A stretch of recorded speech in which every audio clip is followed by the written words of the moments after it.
Welcome in. We're here to react after a huge UFC 291 pay-per-view Utah. A quick reaction, DJ. How are you feeling after that? Man, I need to get my heart checked after that card. Oof. Man, Utah, the city of head kicks. Jeez, that's Amen. why. Man, it was a crazy card. Man, it was really, really, really good. I'm still trying to find words to describe this card because it was so good, especially the main card. Every single fight delivered in its own Yep. capacity.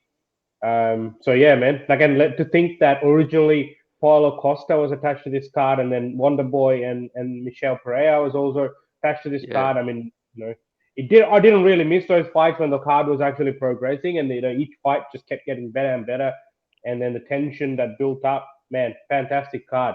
What do you say? Okay, well, now that 291 is in the books, do you think it's better than 290? Oh, I think I would still have 290. But this one was a lot of excitement, a lot of feel-good stories to come out of it. Jake Matthews, I Oh want to yes. highlight. Got Yep. back on the winning column. He needed it, much Yep. needed. Yep. Congratulations to him. Great win on him and his Yep. team. Um, uh, I think Holland. Good to see him get back in the rankings, most likely. Massive, Um, man, massive yep, move. Yeah. yep. Um, Take it away. yeah, crazy card, like top to bottom. Obviously, shout out to Jake Matthews. Seemed like it was a wild fight.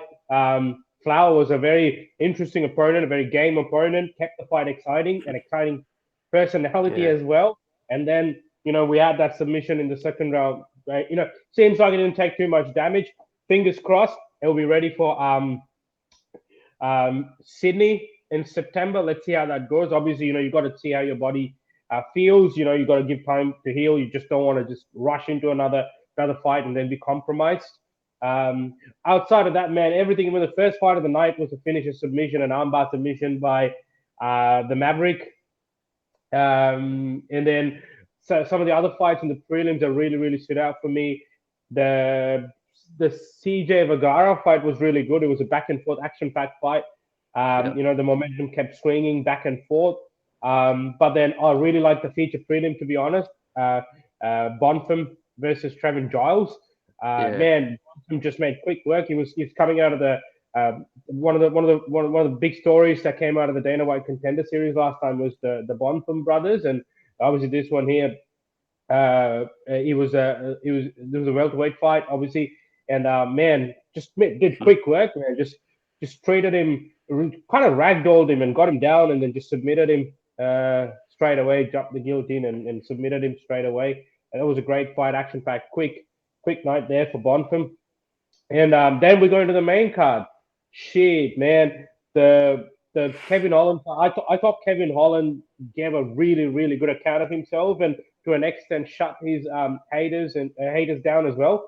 Because one of the widespread criticisms that he faced was the way the how he lacks in the wrestling, the ground game department. And man, he Yep. proved a lot of people wrong. Like Michael Big Chiesa, he's time. no joke on the ground, right? But having said that, man, nothing to take away from Kevin Holland, but Michael Chiesa looked like he just didn't want to be there. It just seemed, he was just shooting from far away. He was covering up a lot. It did seem like he retired at the end of it because he took his gloves off. Obviously, being not a main event fight, he didn't get the microphone. But we still haven't heard anything further on that. We know that fighters can be emotional straight after a loss, coming back off of a big back surgery as well. But man, Kevin Holland looked extremely good, man. Looked Hmm. sharp on the feet. Great ground game, and eventually choked him out with that dust. I know he said he wants to know. Well, seems like what he indicated is I came down to 170 to get this BMF belt, but seems like that's no longer the case. BMF, there's no BMF in 170. So let me go back to 185, which I'm completely fine with. It's an exciting fight. I still think Imran Adesanya will be a really great fight. I know, like, obviously Adesanya is probably miles ahead uh, in certain aspects, but still, uh, Kevin Owens is also an extremely good striker. So I'd love to see those kind of matchups up at 185. But if he were to stay at 170, a fight that I'd like to see, man, is JDM versus Holland, Hmm. Jack Della Maddalena. v Holland in Sydney. Mm-hmm. That'll be a great fight. Yep. Post-F. You know, great, two amazing fighters, extremely skilled. I reckon it'll be a really good matchup. We just we don't know if they'll Mm. pan out, but yeah, because we've heard that Sean Brady is not going to take the fight in Sydney anymore. Yeah. And then what, man? Like, what did you think of the Tony Ferguson fight? Yeah, look, it had its moments, but ultimately, the story hasn't changed for Tony. Disappointing to see him take so much damage again. Tough opponent. Congrats to Bobby King Green now, formerly known as just King. Changed his No. name, government name, to King. Oh, So, oh, really? so We were still Bobby yeah, Green on the cards, though. yeah. So they're still going to call him in the UFC Bobby Oh, yeah, Green, but to a salute to and be a motivating factor, I think. Yeah, yeah. he's decided to change his real name. But King yeah, Green. Tony, man, there's going to be the talk. It's already started. Should Tony retire? Man, I Was it look four losses or five now in a row? six loss in a row. Six, is it? Wow. Wait, is it? Wait, let me see. We had Gaethje, started with Gaethje, then we had Gaethje, Oliveira, Darius, Chandler, Diaz. Yeah, this is the sixth one. So Wow. man, you look, this is coming from someone who is a Tony Ferguson fan. Just it's hard to see him continue to diminish. He's just a shell of himself. His Yeah. former self, I should say. It was extremely tough to see. Look, he had his moments in that first round. He actually dropped Bobby Green. Um, but his movement seemed slow. I know there was a big eye poke. It was a definite Yep. eye poke. It was a significant Definitely. one. I don't know how much that compromised Stoney, but still, nonetheless, man, I just feel like he's still got his legacy intact. He's still one of those best lightweights to run that division. I had a hectic win streak, so I mean, man, just call it. Tony's always going to be a legend. I feel. I look at him.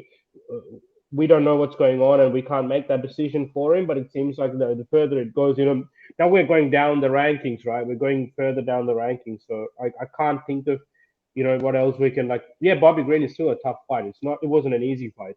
It wasn't by no Yeah. means a fight that was Definitely. designed for Tony to win. Yeah. If you look at some of Bobby Green's fights recently, he's been extremely good, extremely They might explosive. they might just quickly give him just a farewell fight, just someone that's beatable. What do you think? Just so he can Yeah, go out on a winning note, you know? it, yeah, if that is what he wants to do, but his stock's definitely taken a hit. Like Yeah. back in the days when Tony Ferguson fights, the level of excitement he generates, and the fear that he instills in his opponents. Whereas that is no longer there, and that is backed up by the performance that he's delivering Yeah. inside that cage. Look, age catches up to everyone, man, and sometimes Yeah. some losses do take a toll. Well, don't forget, he had that massive win streak before he ran into Justin Gaethje, and he lost it, and he still blames himself for taking that fight. He was saying he should have waited for Khabib. And yeah, look, it's unfortunate, but sometimes it takes a mental toll too. He seems like he still didn't properly recover from that Justin Gaethje loss, or never came to terms with that, and then it just kept snowballing to the point where now he's just lost every Mm. fight since then. We wish him all the best, but yeah, great performance by Bobby Green. There was no doubt in that decision. Like, I was at Yeah. no point. I think the commentators touched on this too. I do think they should have ducked the point uh, from Yeah. For the Bobby poke. Green for the eye poke, because it did seem like it had impacted somewhat. He was building up momentum, but then in the second and third round, man, like yeah, Bobby Green just stepped into it and just kept going. Yep. And then obviously Black Beast, very, very emphatic win. What did you make of his celebration? Oh man, I would have been disappointed if he didn't do something like that, because that's what we come to think of Blackbeard. He came in the shape of his life, right? He came in, he stepped onto the scale with a six pack. He's had a string of losses himself. Obviously, as you can recall, he's lost to um, he lost to Bam Bam, he lost to Spivak, and Pavlovich, and then he probably he dropped to number 10. And he's probably had this going Mm, in his mind as well. It seemed like he was so relieved to get that win. I mean, the whole fight is what you come to expect of Derek Lewis, right? You expect the unexpected. I mean, he starts with a flying knee, right, and he gets him. Obviously, yeah, for De Lima, it was was a pretty bad night, quick night. Obviously, it didn't seem like he was going to recover from it. Derek Lewis would have kept going, so I thought it was a great stoppage as well. Yeah, man, good to have him back in the win column because he's one of these exciting fighters. Where if Black Beast is fighting, it's great, and it's not just entertainment inside the cage, just entertainment all around, outside, and everything. So yeah. Yeah, most definitely. And interestingly, we need to know he's a free agent now. He was asked Yeah. what he wants to do. He made a wisecrack. He obviously Hmm. wants to get paid, but he did say he wants to stay in the UFC. So Yeah, let's see.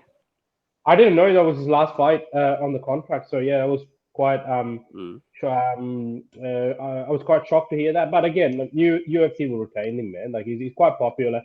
So yeah. Yeah, yep. And then Yep. that brings us to the co-main event, right? A huge one. I thought it was close. Well, the judges saw it that way too. It was a split decision. I thought Jan definitely won round one convincingly, but then he gassed out. How did you see Yeah. it? Same thing, man. Like I know, I was actually confused with the split decision, to be honest. Like, I thought it was a clear 2-1 to Yeah, Pereira. I've been reading comments and sort of recaps of the fight on the internet, and it seemed to be like a 70-30 split. Sort of, some people are saying the wrong person won, but majority of them do think the right decision was made. I think the right decision was made. Clearly lost the first round, Pereira. Like when he got taken down, I thought, yeah, oh man, here we go. Like yeah. this is going to be the Dominated. story. Yeah, it's going to be the story of the fight. Like I was surprised like how quickly Blachowicz shot for the takedown. It was just Yeah, within the first 30 seconds of the round, and he controlled him the entire round. And yeah, so I was like, oh man, this is going to be the story of the fight. He's going to take him down. He's going to do that. He's going to control him there. But look, I was extremely impressed with Pereira's improvements in the grappling department. The fact that he was able to defend most of those takedowns and get himself to better positions, stand up and get out of certain positions, all these kind of things. It is evident that he's been working on that aspect of it, and I think he himself addressed it after the fight. But yeah, no doubts at all. I think the second round was a clear Pereira round, third round as well. If you're going to say anything about that last takedown, uh, the commentators definitely touched on this too, and I 100% agree. It was a desperation shot. Yes, he took him down, but he did nothing out of it. I felt like Pereira still landed more shots from the bottom, not significant ones, but he still was more active from on his back. hmm While it seemed like Jan was resting you, and you're absolutely spot on, CT. He was gassed. He seemed gassed. I think it took a lot out of him in that first round, trying to get that finish. And the fact that Pereira was able to defend that for so long was also something quite exciting. Something that was great to see. So yeah, man, overall good fight. Yep. Look, I like Jan Blachowicz, but I obviously wanted Pereira to win purely because of wanting to see that third fight. Not sure what direction the light heavyweight division is going in because we also have Mm. Yuri Prohashka in the sidelines waiting to come back, and obviously he'll be guaranteed a title shot. Now it'll be interesting to see like who will he fight. Obviously Pereira's now made a strong claim. He's beaten a guy who's not only a former champ but who very recently in December challenged for the light heavyweight title and ended in a draw. So he beat a real guy in that division, and we've seen what Jan Blachowicz has done to the former middleweights who'd come up to that division. So, but you did make an interesting comment on the weigh-in day about the size difference. I mean, how big is he, and how did he make that weight to middleweight? Right, like that cut. He was towering over Jan Blachowicz. So Yeah, it's actually getting a lot more convo online, and we'll talk about it in depth in the yeah, roundup next week. Um, yeah, but yeah, just to recap on the Pereira, he did in the post-fight octagon interview, he did say to fight Izzy, if it's at 185, he would be welcome to do yeah. to stay at 185 and do it there. Yeah, but I like to see it for the 205 belt. You know what I mean? There's a Yeah, lot more stakes. It's a mega fight. Two big stars, two great strikers in the game. Man, yeah, the stakes get higher. I'd love to. And then for Easy, it's more like the double champ status that he's been chasing as well. So like, there's a lot to desire for in that matchup in the 205 division. So, but let's see. But he said, look, yeah, I do have unfinished business at 185. I'll be going back. It's not a. yeah. I've not shut that division down. Yeah. Yeah, Strickland said he would also want to fight some big names. Whitaker, Alex, he mentioned Yeah. Yeah. too. As we wait to see the main event of Sydney, Again, we'll talk about that next week. But the main event, right? How shocked were you in the way that it finished? And man, look, hey, this year's been the year of surprises in terms of some of the endings to certain fighters. Like I never thought that I would ever see Robert Whittaker getting finished. You know, I know Easy did it once, but I never thought I'll ever see that again. And we saw that happen not too long ago. Right. And on that same note, like Dustin Poirier is someone I never thought, like, Valentina Shevchenko, I thought was someone I thought I would never lose the title. But, Yeah. so, and then, yeah, same thing. Dustin Poirier, like, he may lose, but I never thought, he'll be someone who would get knocked out like that, laid out on the canvas, which is what happened, man. I thought he got that first round. I thought, I thought he was more comfortable, confident. He was more fluid in there. He was landing the more significant shots. Gaethje did land a few as well, but I just felt like Poirier was more composed, a lot more pressuring Gaethje, and he did get that. He did, had, I think it was jab or a hook, something that landed right above his eye, which kept bothering him towards the end of the round too. So, I was like thinking, oh man, look, this is typical Poirier style. Like, he starts doing this, and then as the rounds go, he'll keep mounting the pressure. But I just don't know what it is about um, UTAH, because there was another head kick knockout in the prelims as well. Oh, And man, this was very so reminiscent. similar. Yeah, well, this was very Yeah. reminiscent of the iconic headshot dead, and we even touched on it in our preview. But yeah, Yeah. like, they even played that footage side by side. It's a bit of a bittersweet moment for Usman, because he's celebrating there, seeing his teammate win, but then they show the comparison, and while he's still in there, just outside the octagon, and see him getting knocked out, about 12 months ago. So, man, it was just iconic. That's all I would say. Like, I mean, I think it shows how much Gaethje has improved from their last fight. Here's something we'll go in depth in a proper recap, but I was very impressed with how composed and calm Gaethje was. He didn't do his usual, going into that chaos, or diving into the midst of chaos, and then timed that shot really well, and planned it and landed it well, man. Like, I mean, Yep. it happened in a moment. I remember I just jumped off my couch and I was just screaming, because I was like, what the fuck just Yep. happened? So, Big yeah, time. crazy. Yeah. And look, a much better BMF fight as opposed to the first one we had, because this had a definitive end, right? And that's what, like, a BMF fight, you just lay it out all out there, and, Gaethje got it. So, man, Yep. well done to Well him. done. He also guarantees a contender shot now, so a title shot. Sorry, so he will be next in line for the winner of Islam and Oliveira, which I'm excited for either or. So, man, Yep. I'm looking forward to it. Great card. July has been the fan service month by the UFC. They've had two stellar cards. I am with you though. UFC 290. I know it could be recency bias, but I felt like UFC 290, although we had the heartbreak of Robert Whittaker, was a better card. But this was very close behind it. So overall, July has been amazing. Yep. Definitely. That does it for this quick recap. Your new BMF. We'll see you next week on the recap. Salute.